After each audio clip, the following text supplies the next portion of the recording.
మీరు బీసీల మేలు కోసమే ఉన్నామంటారు, బీసీల కోసం ప్రాణాలు ఇస్తామంటాడు మా బండి సంజయ్ సోదరు. మా ప్రాణాలు వద్దాయా? 42% రిజర్వేషన్ అడిగింది. మాకు మీ ప్రాణాలు వద్దు, మీ ప్రాణాలు మేమేం చేసుకుంటాము? 100 ఏళ్ళు నువ్వు మీ మోడీ సుభిక్షంగా ఉండండి, మాకు అభ్యంతరం లేదు. మాకు కావాల్సిందల్లా 42% రిజర్వేషన్ మా బలహీన వర్గాలు. అది కూడా మా రాష్ట్రంలోనే మేము చేసుకుంటాం అంటున్నాం. మేము గుజరాత్లో చేస్తామంటలేం, మేము ఉత్తరప్రదేశ్లో చేస్తామంటలేం. ఇవాళ అందుకే మోడీ గారికి విజ్ఞప్తి చేస్తున్నా, నువ్వు తెలంగాణలో మాకు అనుమతి ఇవ్వకపోతే ఇది దేశం అంతా కారు చిచ్చులా వ్యాపిస్తుంది. మీరు అనుకుంటున్నారేమో గుజరాత్లో అణచివేస్తామని, ఇది నిప్పు రగులుతుంది, దేశం మొత్తం వ్యాపిస్తుంది. దేశం నలుమూలల జాగృతం చేస్తాం. మా పెద్దలు హనుమంతన్న చెప్పినట్టు దేశంలో అన్ని రాజకీయ పార్టీలను అన్ని సంఘాలను కూడగడతాం.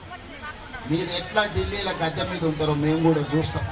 ఆయనలో ఉద్యోగాలు ఇవ్వని కుటుంబాన్ని తండ్రి కొడుకుల ఉద్యోగం ఊడగొట్టి ఇవాళ వేలాది ఉద్యోగాలు తెలంగాణలో ఇచ్చినాం.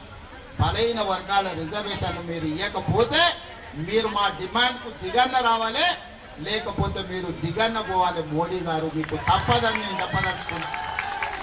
ఎక్కువ కాలం బీసీ ముసుగులో మీరు ప్రభుత్వాన్ని ఏలలేరు, మీరు గద్దె మీద కూర్చోలేరు.